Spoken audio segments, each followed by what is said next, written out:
अल्लाहुम्मा सल्लि अला सय्यिदिना व मौलाना मुहम्मदिन।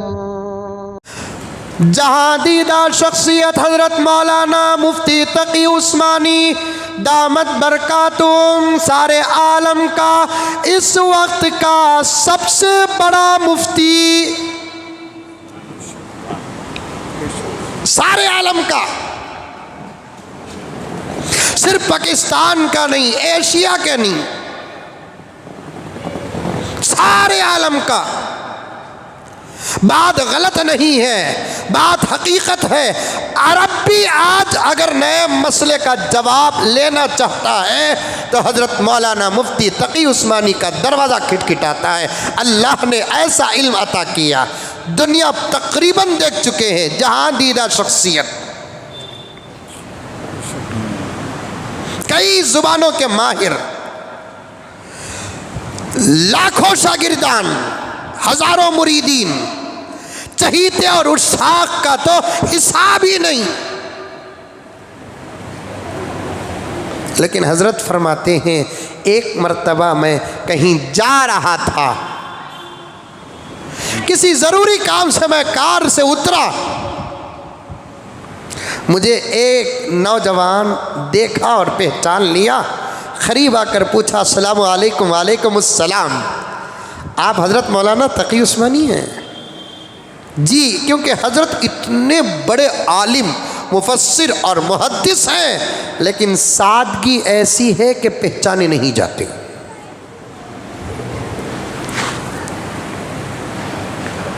आज इल्म तो इल्म, अमल भी ना हो। हमारी पगड़ियाँ देखो, हमारे खबा आबा देखो, खाली घड़ा आवाज़ बड़ा। और मैं कान पकड़कर अर्ज करता हूँ, गैर दीनदारों के अंदर तो दूर की बात, अब तो ये हालत दीनदारों के अंदर भी पैदा हो गई। ज़रा क्या इल्म आ गया, ज़रा क्या मदरसे की सनद आ गई, ज़रा क्या मदरसे में पढ़ाने का मौका मिल गया, कि ज़रा क्या खलम चलने लगा। अब उनके नाज नखरे तो अल्लाहु अकबर, अल्लाहु अकबर, बयान से बाहर है। सादगी असल है। अल्लाह ताला सादे सीधे लोगों को पसंद करता है। हदीस पाक में आता है, हशर के मैदान में कुछ लोग ऐसे नजर आएंगे जिनकी दुनिया में कोई वक़्त व कीमत नहीं होगी। उनको देखकर लोग जलील समझते थे, लेकिन हशर के मैदान में अल्लाह ताला आला मिंबर की कुर्सियों में बिठा कर रखेगा, क्योंकि उनके अंदर इल्म भी होगा, अमल भी होगा, लेकिन उनकी सादगी ऐसी होगी कि ज़माना पहचानने से कासिर और आजिज़ होगा।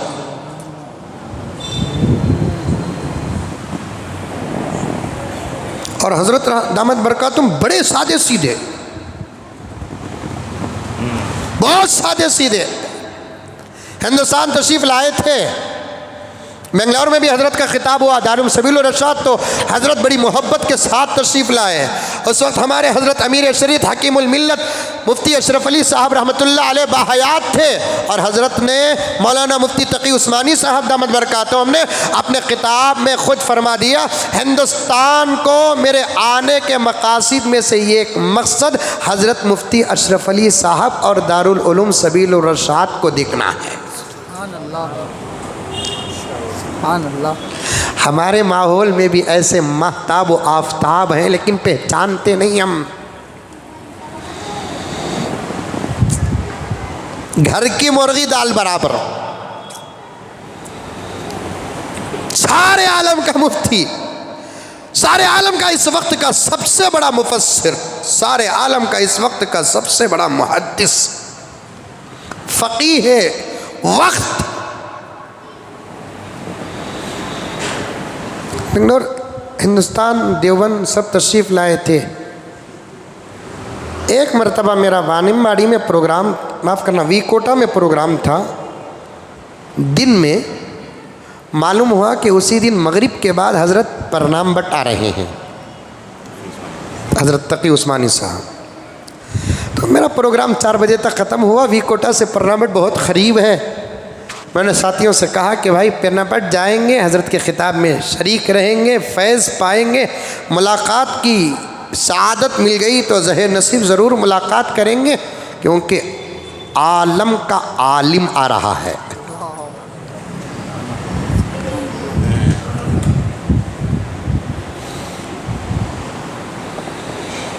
आलम का आलिम आ रहा है।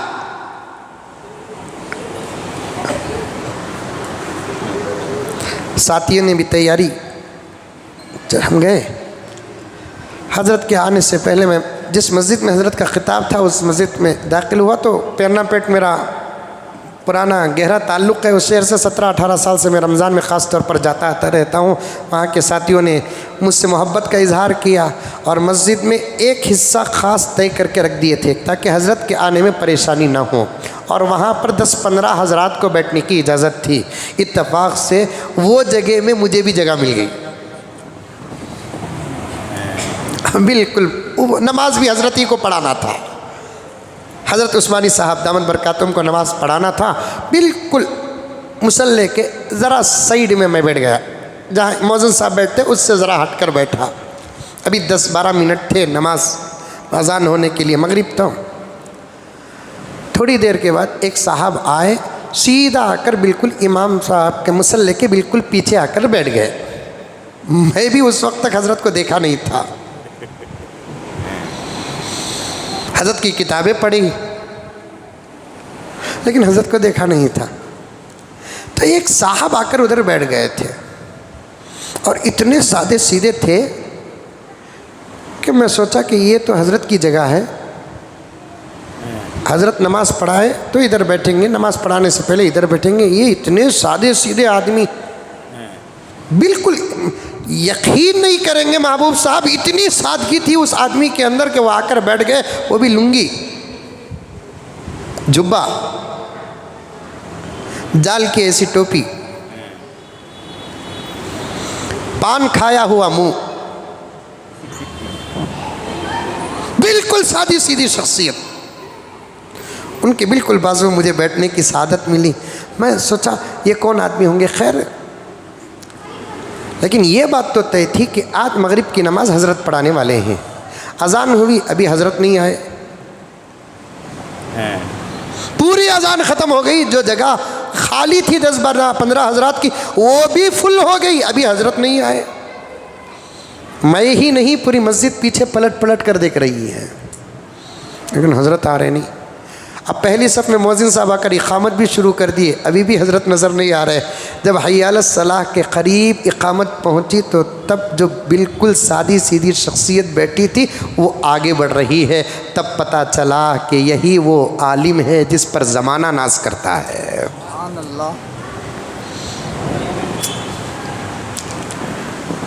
पहचाने नहीं गए।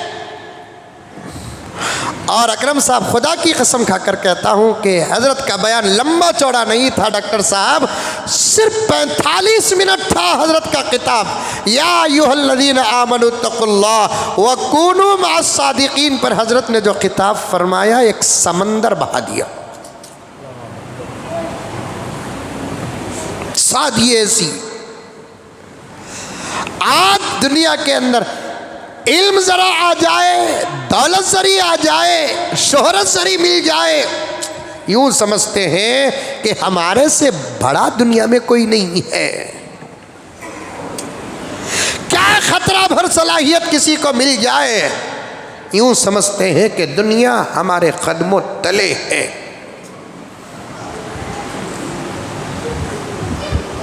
पहचाने नहीं गए। सादगी इख्तियार करो, सादगी। अब हजरत तोहफे पर बात आ गई। अब हजरत पाकिस्तान के किसी शहर से किसी शहर को जा रहे थे और आज भी हजरत अपने घर का सौदा खुद लाते हैं। व्हाट्सएपों में देखा होगा, कल ईद है तो ईद का सामान रात को इतना बड़ा आलिम तन्हा हाथ में बैग पकड़कर ईद का सामान ले रहा है। किसी ने फ़ोटो पकड़कर वायरल कर दिया कि हजरत ईद की तैयारी में मसरूफ़ है। आज हम ना खादिमा होना, नौकरा होना, चाकरा होना, बैठने से पहले कार खोलने वाला होना, उतरते वक़्त खार खोलने वाला हो ना, जूते चप्पल उठाने वाला एक हो, आसा उठाने वाला एक हो। हा हा हा हा हा हा हा। माफ फरमाए, आज जमाना ऐसा है, दीनदारों का भी यही हाल है, बेदीनदारों का भी यही हाल है। जरा क्या किसी अल्लाह वाले से निस्बत हो गई, अपने आप को पूरे इलाके का शाइख समझ बैठते हैं। खुदा को दुनिया पर फख्र करने वाला तो दूर की बात, दौलत पर फख्र करने वाला तो दूर की बात, शोहरत पर फख्र करने वाला तो दूर की बात, अल्लाह का निज़ाम देखो, दीन पर भी अगर कोई तकब्बुर करता है अल्लाह उसे भी जलील कर देते हैं।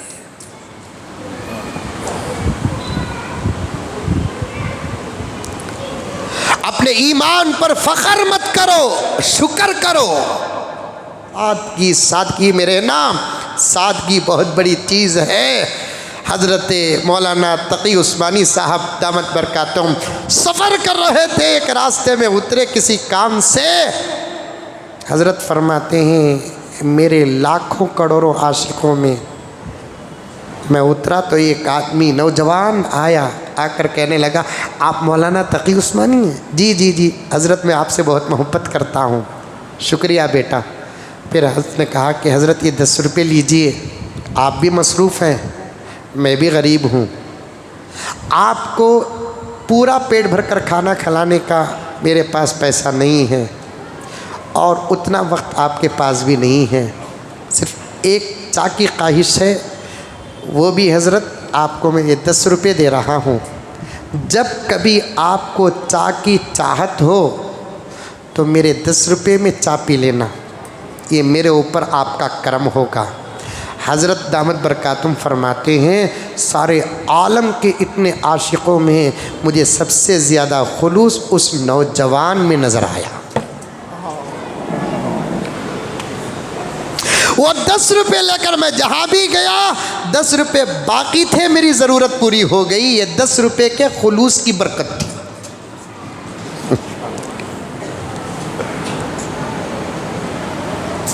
तोहफ़ों में बड़ा असर होता है। यहाँ तक बात रखो